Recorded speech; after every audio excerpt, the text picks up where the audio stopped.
আসানসোল লোকসভার তৃণমূল কংগ্রেস প্রার্থী শত্রুঘ্ন সিনহার সমর্থনে রবিবার বারাবণী ব্লকের বারাবণী মহিলা তৃণমূল কংগ্রেসের পক্ষ থেকে জামগ্রাম পঞ্চায়েত কার্যালয় থেকে কাপিস্টা মোড় পর্যন্ত পায়ে হেঁটে মিছিল করা হয়। এই মিছিলে অংশগ্রহণ করেন বারাবণী ব্লক তৃণমূল কংগ্রেসের সভাপতি অসিত সিং সহ মহিলা ব্লকের নেতৃত্বরা। গ্রামাঞ্চল শিল্পাঞ্চলের খবর, ব্যুরো রিপোর্ট।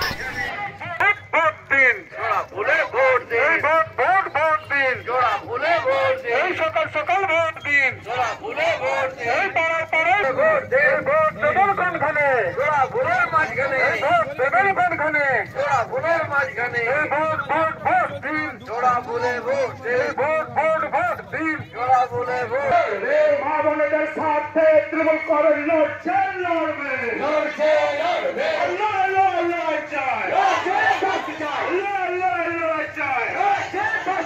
তাই তো বলি 13ই মে আসছে দিন, ভোট দিন, 13ই মে আসছে দিন, ভোট দিন, ভোট ভোট ভোট দিন, ভোট দিন, ভোট ভোট ভোট দিন, ভোট দিন, বলে রাখছে দিনি, ভোট দিন, সকলে বুঝেনি, ভালো করে শুনেনি। বন্দে মাতরম, বন্দে মাতরম, তৃণমূল কংগ্রেস জিন্দাবাদ, জিন্দাবাদ, জিন্দাবাদ, তৃণমূল কংগ্রেস জিন্দাবাদ, জিন্দাবাদ, জিন্দাবাদ, মামাটি মানুষ জিন্দাবাদ, জিন্দাবাদ, জিন্দাবাদ, মামাটি মানুষ জিন্দাবাদ, জিন্দাবাদ, জিন্দাবাদ, বারাবণী নয়নামণি বিধানপদ জিন্দাবাদ, জিন্দাবাদ, জিন্দাবাদ।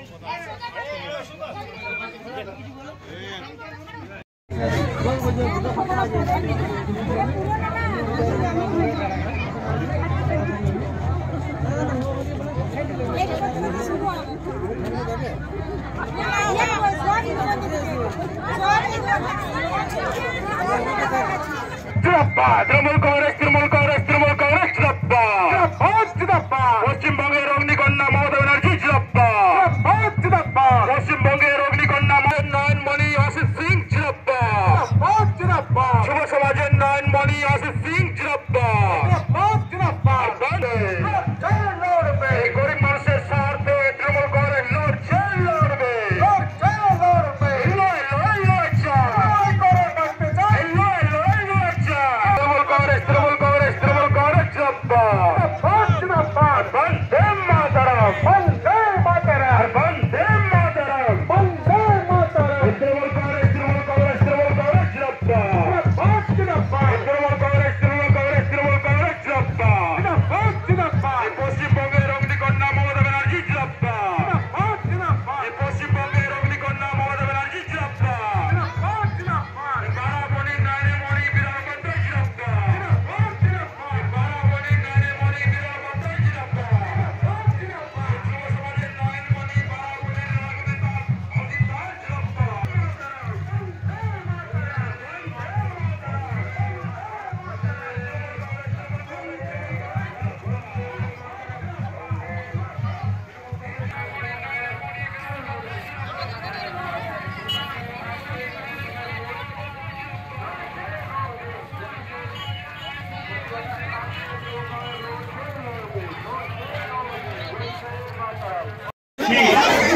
আমাদের মহিলা সভাপতি ভবানী এবং সমস্ত যারা মহিলারা এসেছেন তাদের সকলকে অনেক অনেক অভিনন্দন আমি জানাচ্ছি। প্রথমে জানাচ্ছি দিদি সবচেয়ে বেশি প্রাধান্য দিচ্ছে সেটা হচ্ছে মহিলাদেরকে। আপনারা দেখেছেন কয়েকদিন আগে দিদি ঘোষণা করেছেন যে লক্ষ্মীর ভান্ডার যেটা 500 ছিল সেটা 1000 হবে 1 এপ্রিল থেকে, যেটা 1000 ছিল সেটা 1200 হবে। আশাকর্মী বলুন, গোষ্ঠী বলুন, ICDS বলুন, সকলেই কিন্তু বেতন বৃদ্ধি করেছেন। তাই আপনারা দেখবেন একটা গভর্নমেন্ট দিল্লি যারা চালাচ্ছে তারা সকাল থেকে সন্ধ্যা পর্যন্ত খালি মিথ্যা কথা বলে চলেছে, খালি মিডিয়াকে কিনে নিয়েছে, ইডিকে কিনেছে, CBI আছে, এক্সেলের বিচার ব্যবস্থা বিক্রি হয়ে গেছে। তাই আমাদের লড়াই শুধু বিজেপির সাথে নয়, শুধু মোদী অমিত শাহের নয়, আমাদের লড়াই বিচার ব্যবস্থার সাথে এবং ইডি CBI নামক যে দুটো সংস্থা আছে তাদের বিরুদ্ধে আমাদের লড়াই। তাই এই লড়াই কিন্তু অনেক কঠিন লড়াই। বারাবণীর মাটি মানিক উপাধ্যায়ের আমল থেকে আমরা লড়াই শিখেছি মানিকদার নেতৃত্বে। বর্তমানে আমাদের MLA বিধান উপাধ্যায় আছেন, উনি সবসময় মানুষের সাথে থাকেন, মানুষের পাশে থাকেন। যখনই যে বিপদে পড়েন বিধান উপাধ্যায়কে সবসময় পান, আজও আশা ছিল, কিন্তু উনি বর্তমানে মেয়র, আমরা ওনাকে অনেক দায়িত্ব দিয়েছি, দিদিও দিয়েছে।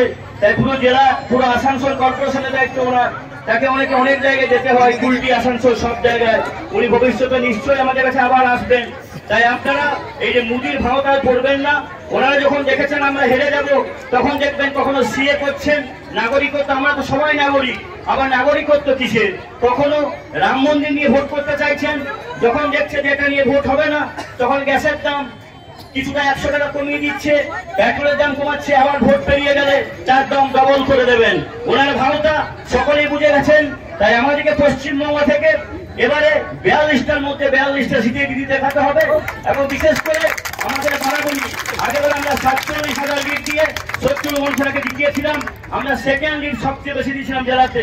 আমরা আশা করব এবারে বিধান উপাধ্যায়ের নেতৃত্বে এবং দিদি যেভাবে মহিলাদের উপরে, মহিলাদেরকে সবসময় মহিলাদের পাশে থেকেছেন, মহিলাদের সাথে থেকেছেন, আমরা আশা করব সমস্ত মহিলা ভোট কিন্তু দিদি এবার পাবেন। দিদি কখনো পার্টি দেখেন নিচে সিপিএম কে, বিজেপি কে, নকশাল, দিদি সবার সাথে আছেন। আর সকলকে একসাথে লড়াই করুন, মতবিরোধ রাখবেন না। আমাদের এই মাটি বিধান উপাধ্যায়ের মাটি, বর্তমানে তৃণমূল কংগ্রেসের মাটি, আগে ছিল মানিকদার মাটি। তাই সকলকে বলছি এখানে আমরা লড়াই শিখেছি। আসানসোল যখন বর্ধমান জেলায় সমস্ত সিট হেরে যেত, ব্যতিক্রম থাকতো বারাবণী। যতই আপনারা ভাবছেন যে আমরা ভোট না দিলে আমাদের ভোট মার্জিন কমবে, ভোটের মার্জিন কমবে না, মানুষ ভোট দেওয়ার জন্য স্বতঃস্ফূর্ত ভোট দেবে। এবং যতই সিআরপিএফ সেন্ট্রাল ফোর্স নামাক, ওরা চেষ্টা করবে সেন্ট্রাল ফোর্স নামিয়ে মানুষটিকে ভীত সন্ত্রস্ত করার জন্য। কিন্তু এটা বারবার বলছি, এটা বিপ্লবের মাটি, এটা পশ্চিমবঙ্গের মাটি। এখানে মানুষ ভোটের দিনে উৎসবের মেজাজে ভোট দেয়। এমন আশা করব যে আমাদের ব্লক 50,000-এরও বেশি লিড দেবে এবং আমরা সবসময় আপনাদের সাথে আছি। আমরা যে পরিষেবা দিই 24 ঘন্টায় আমরা মানুষের সাথে থাকি, পাশে থাকি। এবং সকলকে অনুরোধ করবো আপনারা সকলে একযোগে একসাথে কাজ করুন। জামগ্রাম পঞ্চায়েতের মহিলারা দেখিয়ে দিয়েছে, সকলেই বেরিয়েছে। আশা করবো সমস্ত পঞ্চায়েত থেকে মহিলারা বেরোবে এবং ভবানীকে বলবো যেগুলো বাকি আছে সেই পঞ্চায়েতগুলো মহিলাদের মিছিল বাইর করার জন্য। এই বলে সকলে 2021-এ বলেছিল দিদি যে লক্ষ্মীর ভাণ্ডার দেওয়া হবে, দিয়েও ছিল। কন্যাশ্রী থেকে শুরু করে সমস্ত প্রকল্প, প্রায় 72টি প্রকল্প পশ্চিমবঙ্গে চলছে এবং মহিলাদের বিশ্বাস দিদির উপরে আছে। আমরা দেখলাম যে আমরা জামগ্রামে মহিলা মিছিল একবারও বাই করিনি, আজ আমরা চেষ্টা করলাম, কিন্তু প্রচুর পরিমাণে মহিলারা স্বতঃস্ফূর্তভাবে মিছিলে অংশগ্রহণ করেছে এবং সকলে কিন্তু দেখবেন মিছিল থেকে কেউ বেরিয়ে যায়নি।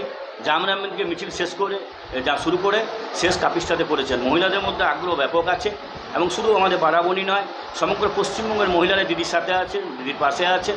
এবং আমরা আশা করব যে লিডটা আমরা পেয়েছিলাম প্রায় উপনির্বাচনে 47,000 আমাদের ব্লকে, আমি আশা করব এবার লিডটা আরও বাড়বে। কেননা যেভাবে বিধান উপাধ্যায় আমাদের পঞ্চায়েত সমিতি বলুন, পঞ্চায়েত বলুন, জেলা পরিষদ বলুন, যেভাবে মানুষের সাথে 24 ঘন্টা, আমার পার্টি বলুন 24 ঘন্টা মানুষকে পরিষেবা দিই আমরা সমস্ত মানুষ যেই আমাদেরকে ডেকেছে সবসময় আমাদের পেয়েছে। হয়তো 100% আমরা করতে পারিনি, কিন্তু আমাদের সাধ্যের মধ্যে যতটা পরিমাণ আমরা কিন্তু শর্ট আউট করার চেষ্টা করেছি। এবং এমএলও চাই, দিদিও চাই যে গরিব মানুষের পাশে যাতে আমাদের নেতৃত্ব দাঁড়ায়, আমাদের পঞ্চায়েত প্রধান, সমিতি, জেলা পরিষদ সবসময় তাদের পাশে থাকে। আমরা চেষ্টা করেছি সেটা পরিপূর্ণ করা। আমারও পঞ্চায়েত সমিতিতে 7 মাস হয়েছে বসা, কিন্তু আমরা বসার পর আমরা চেষ্টা করছি এলাকার উন্নয়ন এবং মানুষের পাশে থাকার জন্য। দেখুন, বিজেপি আমার মনে হয় যে আসানসোল বিজেপির পক্ষে খুবই খারাপ জায়গায় এখন বর্তমানে। ওনারা পবন সিংকে ঘোষণা করেছিল, পবন সিং এখান থেকে ছেড়ে চলে গেছে। উনি বলেছেন আমি বারাবণীতে, আসানসোলে দাঁড়াবো না। ওনারা চেষ্টা করছেন হয়তো আবার কোনো ভোজপুরি কোনো সিঙ্গার কিছু আনার, কারণ আমাদের যে ইনি প্রার্থী শত্রুঘ্ন সিনহা, ওকে ভারতবর্ষের সমস্ত মানুষ চেনে এবং সর্বজন বিদিত। উনি এক ভারতবর্ষের জনপ্রিয় নায়ক ছিলেন। তাই ভোজপুরি বলুন, অন্যান্য স্টেটের অন্য কাউকে এনে এখানে দেওয়া যাবে না। এখানে আমাদের সংগঠন অনেক মজবুত, আমাদের এমএলএরাও আমাদের এখানে ভালো, মিনিস্টাররা আছেন, সকলেই আছেন, আমাদের এমএলএ মেয়র সবাই একসাথে লড়াই করছেন। আশা করছি 3 লাখেরটাও এবার মার্জিন পেরিয়ে যেতে পারে। মানে প্রতিপক্ষ তো এখনও কিছু বোঝাই যাচ্ছে না। বিজেপি তো ক্যান্ডিডেট ডিক্লারই করতে পারছে না এবং ওরা ঠিকই করতে পারছে না কাকে ওনারা দাঁড় করাবেন। মানে বর্তমানে ওরা মানে হেরেই বসে আছে না। সিপিএম তো 3-4% ভোট পাবে। যিনি প্রার্থী করেছেন উনি তো যখন 34 বছর সরকার ছিল উনি তো অনেকবার এমএলও ছিলেন, এলাকার কোনো ডেভেলপমেন্ট করেনি। ওনার জামুরিয়া তখন সন্ত্রাস কবলিত এলাকা, তো ওনাকে বাদ দেওয়াই ভালো। সিপিএম আর আপনারা সন্ত্রাসও দেখেছেন, তো ওনারা গন্ধির মধ্যেও নেই। 3-4% হয়তো খুব জোর ভোট কাটবে। তাই আমরা আশা করছি যে হয়তো দুজনের মধ্যে কেউ হবে। বারাবণীর মানুষকে চাইবো যে যেভাবে আমাদের দল, আমাদের এমএলএ, আমরা সবসময় আপনাদের পাশে আছি। সমস্ত মানুষ উৎসবের মেজাজে ভোট দিন। সিআরপিএফ প্রচুর নামাবে, তাদের ভয়ের কোনো কারণ নেই।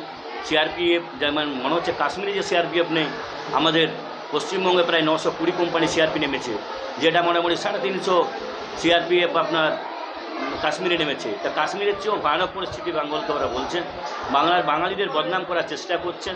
ওনার সমস্যা দলটাই হচ্ছে বাঙালি বিরোধী দল। ওরা বাঙালিদের অপমান করেন, সবসময় ঈশ্বরচন্দ্রকে অপমান করেন। আপনাদের ওদের রাজ্য সভাপতি দেখেইছেন, বিবেকানন্দকে অপমান করেছেন, এমনকি রবীন্দ্রনাথকে অপমান করেছেন। কারণ ওরা বাঙালি, কোনো মহিষীকেই ওরা চায় না। ওদের একটাই দেবতা এখন নরেন্দ্র মোদী। ওরা নরেন্দ্র মোদীর যদি সুযোগ পায় তো নরেন্দ্র মোদীর পূজা করবে। এটা রামকে দেখেছেন তো, রামের যখন উদ্ঘাটন হচ্ছেন মন্দির হয়নি, তা সত্ত্বেও নরেন্দ্র মোদী পুরোহিত নয়, উনি ওপেনিং করছেন। আর কি বলা যায়, এরা ধর্ম ছাড়া রাজনীতি জানে না। তাই মানুষকে বলবো সমস্ত বিভেদ বলে, দিদি যেভাবে সমস্ত মানুষের পাশে, মানুষের সাথে আছে, সমস্ত ধর্মকে নিয়ে চলছে, দিদির পাশে থাকুন, দিদির সাথে থাকুন। আমাদের বিধায়ক যেভাবে সমস্ত বিপদ আপদে থাকেন, এবারে পাশে থাকুন, তৃণমূল কংগ্রেসের সাথে থাকুন।